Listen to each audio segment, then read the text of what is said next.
And finally, we come to the unary not operator.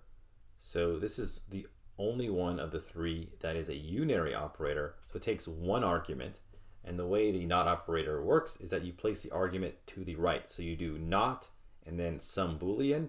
And again, it evaluates as a Boolean. So there will always be a new Boolean that is returned when you use the not operator. So here's the truth table. It's a very short table because there's only two possible arguments, either true or false. So let's go ahead and see this in action.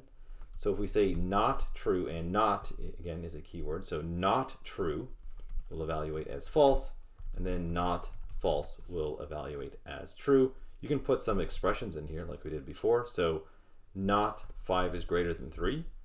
So 5 is greater than 3 evaluates first as true. So not true is false.